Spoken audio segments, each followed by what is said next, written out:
பகுதியில் குடவரை கோயில் ஒன்றிருக்கிறது.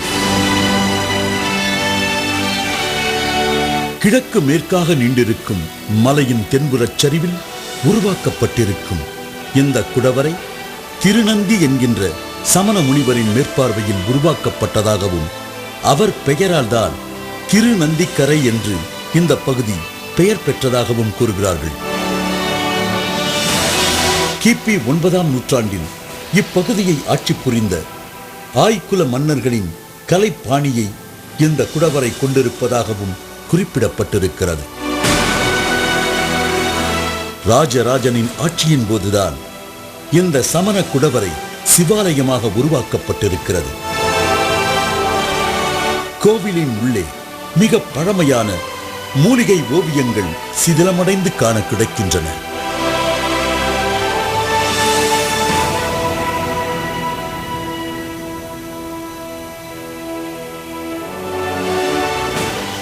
குடவரையின் முகப்பில் இருக்கும் 4 கல்வெட்டுகளில் ஒன்று ராஜராஜனின் பெயரை தாங்கி நிற்பதை ஆய்வாளர்கள் சுட்டிக்காட்டுகின்றனர்.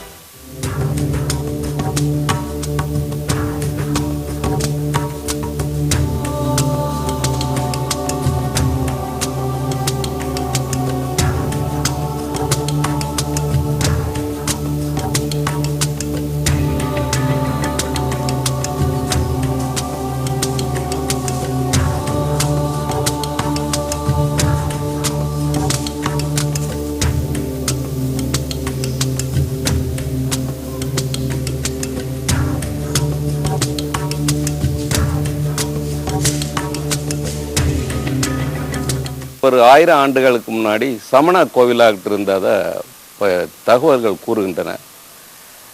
ராஜராஜ சோழன் காலத்தில் இது நீங்கள் கேட்ட மகாதேவர் கோவிலாக மாற்றப்பட்டிருக்குன்னு சொல்லுவாங்க. இதுக்கு காரணம் என்னன்னா, தமிழ்நாட்டில் உள்ள சமண கலாச்சாரத்தை சோழர்கள் ஆட்சி காலத்தில், குறிப்பாக ராஜராஜ சோழ ஆட்சி காலத்தில் மாற்றி தமிழர் கலாச்சாரத்தை பரப்புகின்ற வகையிலே தமிழ் பூஜைகளும் நடத்தினாங்க ராஜராஜன் காலத்தில். அதில் ஒரு கல்வெட்டு நம்ம இப்போ படித்தோம். இது ராஜராஜ சோழனுடைய ஆட்சி ஆண்டு 18வது ஆட்சி ஆண்டில் இந்த கல்வெட்டு இங்கே பதிக்கப்பட்டிருக்கு.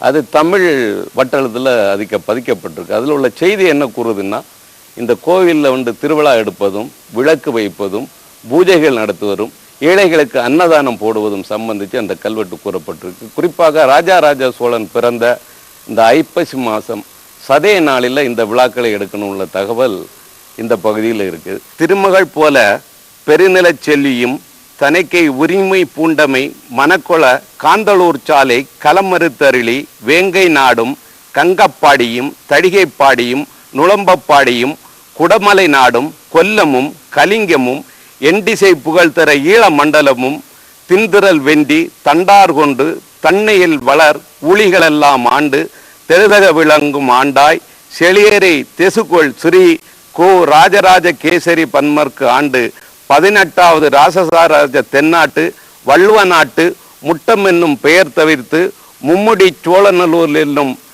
பெயரிட்டு திருநந்திக்கரை மகாதேவர் கோவிலில் ராஜராஜன் சோழன் பிறந்த ஐப்பசி சதய திருநாள் அன்று விழாவெடுக்கவும் அதனை சார்ந்த மக்களுக்கு அன்னதானங்கள் வழங்கவும் என்ற செய்திகள் இந்த கல்வெட்டின் மூலம் பதிவாக இருக்கின்றன.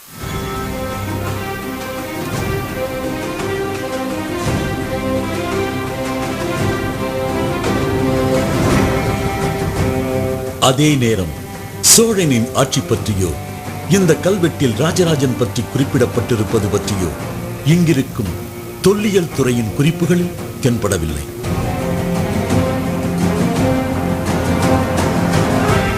ராஜராஜன் தனது போர் வெற்றியை கொண்டாடவும் பிறந்த நாளை சிறப்பிக்கவும் இங்கிருக்கும் சிவனுக்கு வள்ளுவ நாட்டு முட்டம் என்ற ஊரை தானமாக வழங்கினான் என்ற தகவலை சில கல்வெட்டு ஆதாரங்கள் கூறுகின்றன. தற்போது சிறந்த சுற்றுலா தலமாக இருக்கும் முட்டம் கடற்கரை பகுதியெல்லாம் அப்போது சோழர்களின் கட்டுப்பாட்டில் இருந்தது குறிப்பிடத்தக்கது.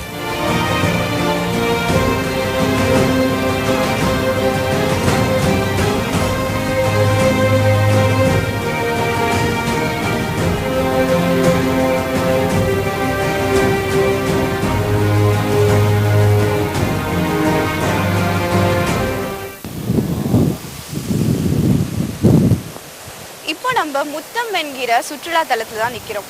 இந்த இடம் கிபி 10ஆம் நூற்றாண்டுல ராஜராஜ சோழனோட ஆட்சியின் கீழே இருந்தது. அதுக்கப்புறம் ராஜராஜ சோழனோட பிறந்த நாள் அன்னைக்கு அவரோட அந்த பிறந்த நாளை கொண்டாடுற வகையில இந்த இடத்த முழுவதையும் திருநந்திக்கரையில உள்ள சிவாலயத்துக்கு எழுதி வச்சிருக்கிறதா தென்குமரியின் சரித்திரம் அப்படின்ற நூல்ல தெரிவிச்சிருக்காங்க. இந்த முட்டம் கடற்பகுதி முன்பு துறைமுக பட்டணமாக விளங்கியது என்றும் ராஜராஜனின் கடல் ஆதிக்கத்திற்கு இப்பகுதி சிறந்த எடுத்துக்காட்டு எனவும் வரலாற்று ஆய்வாளர்கள் கூறுகின்றனர்.